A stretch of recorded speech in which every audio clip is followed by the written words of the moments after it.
गोपालपुर से प्रत्याशी हमारे सुनील जी हैं, राजेश यादव जी हमारे प्रदेश के उपाध्यक्ष हैं, अभिनव राय जी सह प्रभारी हैं उत्तर प्रदेश के। आज आजमगढ़ में फ्री बिजली के बारे में बात करने के लिए आया था। आम आदमी पार्टी ने ऐलान किया है कि सरकार बनने के बाद 300 यूनिट बिजली फ्री, 24 घंटे बिजली, किसानों को बिजली मुफ्त में और सारे पुराने बकाया माफ़ किए जाएंगे। और जब से मैंने ये कार्यक्रम की घोषणा की है, आम आदमी पार्टी के आयोजन को रोकने के लिए आदित्यनाथ जी की सरकार हर भरसक कोशिश कर रही है, हर स्तर पे उतर के प्रयास कर रही है। अभी कल मैं अंबेडकर नगर में था, वहाँ पे अपने लोगों से काले झंडे दिखवाए, विरोध प्रदर्शन कराया, तिरंगे का भी अपमान किया, उसके ऊपर भी कालिक फेंक दी। आज मैं आजमगढ़ आ रहा हूँ तो पता चला कि आम आदमी पार्टी के कार्यक्रम की अनुमति नहीं है। यानी उत्तर प्रदेश में बिजली की बात करना अपराध है। भारतीय जनता पार्टी का कार्यक्रम हो सकता है, रैली सभाएं हो सकती है, जन आशीर्वाद यात्रा हो सकती है, दूसरी पार्टियों का कार्यक्रम हो सकता है, बहन जी की इतनी बड़ी लाखों की रैली हो सकती है, लेकिन आम आदमी पार्टी अगर बिजली के ऊपर बात करना चाहती है, आजमगढ़ में आके बात करना चाहती है, तो हमारे कार्यक्रम को अनुमति नहीं दी जा रही है। और अपराधियों की तरह हमारे प्रत्याशी सुनील जी के घर पे एक नोटिस लगा दी गई कि अगर आप कार्यक्रम करेंगे तो आप पे कानूनी कार्रवाई की जाएगी। ये वही आजमगढ़ है जहां पर 4 दिन तक एक महिला थाने का चक्कर लगाती रही, उसके साथ हुए दुष्कर्म बलात्कार का मुकदमा नहीं लिखा गया और मजबूर होकर उसको थाने में आत्महत्या करनी पड़ती है। हत्यारों को, बलात्कारियों को, अपराधियों को खुलेआम घूमने की छूट है, उस पर पुलिस कार्रवाई नहीं करेगी। लेकिन अगर आप फ्री बिजली की बात करने आ रहे हैं, शिक्षा की बात करने आ रहे हैं, अपने पार्टी के कार्यक्रमों की चर्चा जनता से करने के लिए आ रहे हैं, तो आपके कार्यक्रम की अनुमति नहीं है। 56 घंटे तक मुझे पुलिस हिरासत में रखा गया जब मैं लखीमपुर जा रहा था किसानों से मिलने। ये किस प्रकार का तानाशाही का राज आदित्यनाथ जी का चल रहा है, मेरी समझ से बाहर है। उत्तर प्रदेश में सभी पार्टियों को कार्यक्रम की अनुमति है। संजय सिंह कोई कार्यक्रम नहीं कर सकते। 17 मुकदमे मेरे ऊपर लगा दिया आदित्यनाथ जी ने, राष्ट्रद्रोह का मुकदमा लगा दिया, मेरे पार्टी का दफ्तर बंद करा दिया, अभी भी चैन नहीं मिल रहा। तो इसलिए मैं कहना चाहता हूं कि ये रवैया प्रशासन को, शासन को, आदित्यनाथ जी को बदलना चाहिए। यहां कोई जंगल का राज नहीं चल रहा है। बाबा साहेब डॉक्टर भीमराव अंबेडकर के संविधान से मुल्क चलेगा, किसी योगी और मोदी की तानाशाही से नहीं चलेगा। इसलिए ये कार्यक्रम की अनुमति रद्द करना ये पूर्ण रूप से एक तानाशाही है और आम आदमी पार्टी की जो सकारात्मक राजनीति है वो जनता तक न पहुंचने पाए, बिजली, पानी, शिक्षा, चिकित्सा की बात न पहुंचने पाए, इसको लेके सरकार के अंदर एक बेचैनी है जो साफ तौर पे दिखती है। बहन जी ने भी 3 मिनट हमारे बारे में बोला रैली में, आम आदमी पार्टी के कार्यक्रमों के बारे में। दरअसल परेशानी क्या है, आज उत्तर प्रदेश बिजली के संकट, बिजली की कटौती, बिजली के बढ़े दामों से उत्तर प्रदेश की जनता परेशान है। बनारस के अशोक भारती जो मोची का काम करते थे, उनको आत्महत्या करनी पड़ती है जब उनके घर पे 30,000 का बिजली का बिल आ जाता है। एटा की एक लड़की जब उसके पिता को नोटिस मिलती है बढ़े हुए बिजली के कारण, तो वो एक चिट्ठी लिख के आत्महत्या कर लेती है कि मेरा बाप अपराधी नहीं है। एक किसान अलीगढ़ का जब उसको 1.5 लाख का बिजली का बकाया मिलता है तो वो आत्महत्या कर लेता है। बिजली के कारण लोग आत्महत्या कर रहे हैं उत्तर प्रदेश में। बिजली 2,75,00,000 उपभोक्ताओं का एक बड़ा संकट और सवाल है और उस पर हम बात कर रहे हैं। इसलिए भारतीय जनता पार्टी की सरकार को परेशानी है।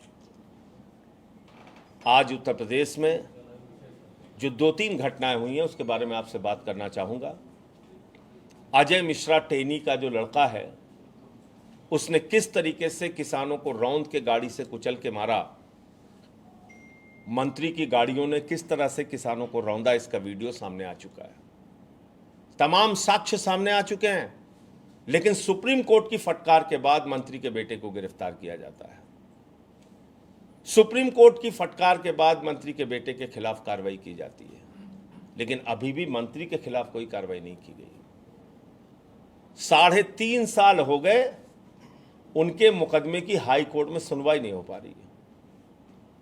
जो लोग न्याय व्यवस्था का इस तरह से माखौल और मजाक उड़ा रहे हैं, अगर वो अपने पद पर बने रहेंगे तो लखीमपुर के किसानों के साथ न्याय नहीं हो सकता।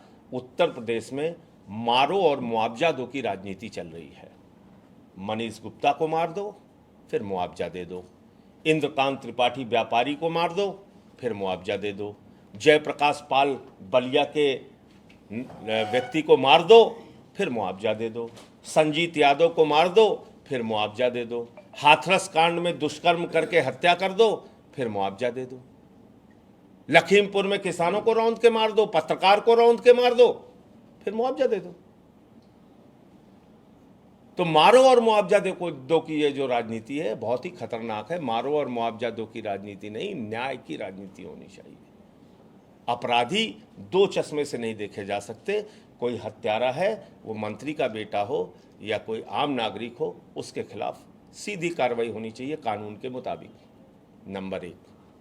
नंबर 2, उत्तर प्रदेश में आम आदमी पार्टी 403 सीटों पे चुनाव लड़ने जा रही है। हमसे लोग पूछते हैं आपका वोट बैंक क्या है। मैं साफ तौर से कहना चाहता हूं, हमारा वोट बैंक कोई नहीं है। हमारा वोट बैंक 300 यूनिट बिजली फ्री चाहने वाले लोग हैं। हमारा वोट बैंक किसान के फसल का दाम चाहने वाले लोग हैं। हमारा वोट बैंक फ्री पानी, मुफ्त में अच्छी शिक्षा, विश्व स्तरीय प्राइवेट स्कूलों से बेहतरीन सरकारी स्कूलों में शिक्षा चाहने वाले लोग हैं। हमारा वोट बैंक वो नौजवान है जिनको रोजगार चाहिए। तो हम सबके लिए एक ऐसी नीति लेके आएंगे, एक ऐसा मॉडल लेके आएंगे, दिल्ली का केजरीवाल मॉडल, जिसने आज न सिर्फ हिंदुस्तान में पूरी दुनिया में नाम कमाया है। अमेरिका के राष्ट्रपति की बेटी हिंदुस्तान आती है तो वो कहती है हमें केजरीवाल का स्कूल देखना है। ये काम हमने किया है। उत्तर प्रदेश में लोग हमसे सवाल करते हैं, दिल्ली का बजट 2 करोड़ का है, दिल्ली की आबादी 2 करोड़ की है, उत्तर प्रदेश की आबादी 24 करोड़ की है, वहाँ सारे कार्यक्रम लागू करना आसान था, यहाँ सारे कार्यक्रम लागू करना मुश्किल है। दिल्ली का बजट 60,000 करोड़ है, उत्तर प्रदेश का बजट 5.5 लाख करोड़ रुपए है। खजाने में पैसे की कमी नहीं है, सरकार की नीयत में कमी है। आज अगर बच्चे स्कूल में नमक रोटी खा रहे हैं तो उसके लिए जिम्मेदार है सरकार का भ्रष्टाचार। अगर आज कोरोना की महामारी में ऑक्सीजन दवाएं नसीब नहीं हो रही हैं तो उसके लिए जिम्मेदार है सरकार का भ्रष्टाचार। अगर आज जल जीवन मिशन में हजारों करोड़ का घोटाला हो रहा है तो उसके लिए जिम्मेदार है सरकार का भ्रष्टाचार। इसका मतलब आदित्यनाथ जी के सरकार के खजाने में पैसे की कमी नहीं है, नीयत की कमी है।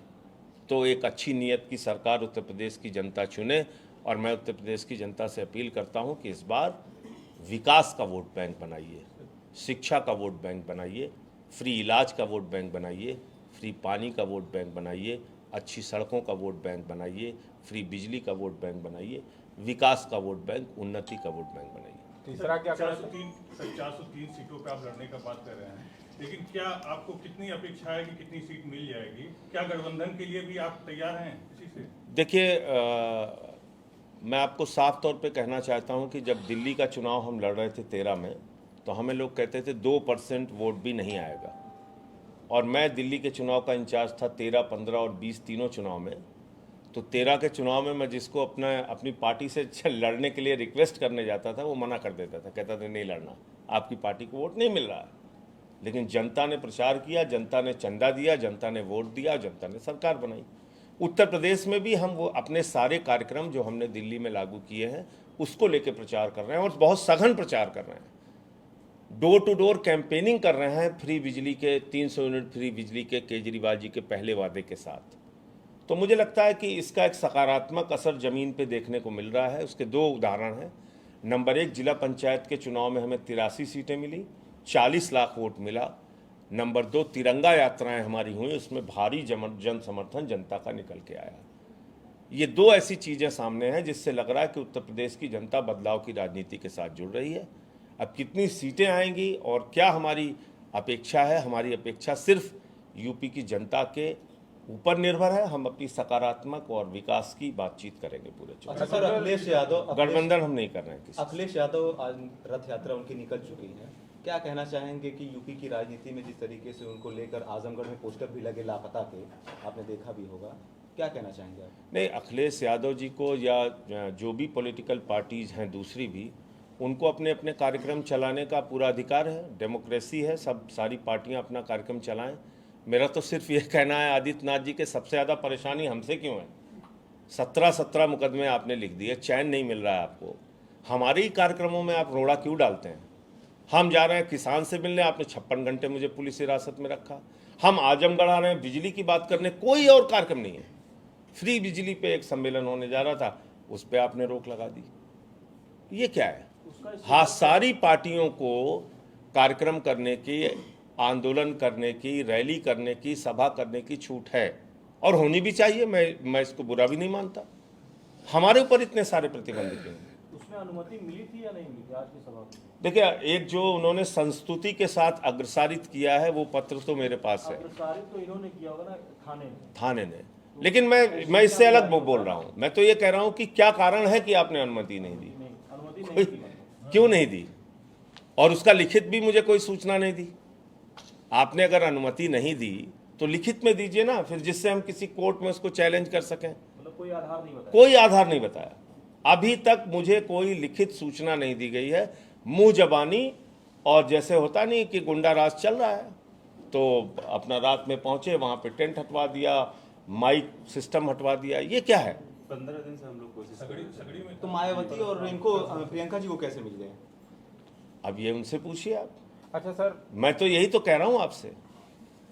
कल मैं अंबेडकर नगर गया, वहां हमला करने के लिए अपने लोगों को भेज दिया। तो चलो आप हमला करो, कोई बात नहीं है, आपका अधिकार है लोकतंत्र में विरोध करना, काले झंडे दिखाओ, नारेबाजी करो, हमला करो, जो मन में आए करो। कम से कम तिरंगे के ऊपर काली स्याही मत फेंको, तिरंगे का अपमान मत करो। कल तिरंगे का अपमान किया भारतीय जनता पार्टी के लोगों ने। आदित्यनाथ जी को उत्तर प्रदेश और देश की जनता से माफी मांगनी चाहिए। इतना तो सिखाइए आप। संजय सिंह का विरोध करो लेकिन तिरंगे का विरोध मत करो। मुझे मालूम है आपकी मानसिकता, 52 साल तक आप लोगों ने तिरंगा झंडा नहीं फहराया और अब तिरंगे के ऊपर काली फेंक रहे हैं आप। तो इसके लिए आदित्यनाथ जी को पूरे देश की जनता से माफी मांगनी चाहिए। उनके कार्यकर्ताओं ने कल तिरंगे के ऊपर काली फेंकने का काम किया।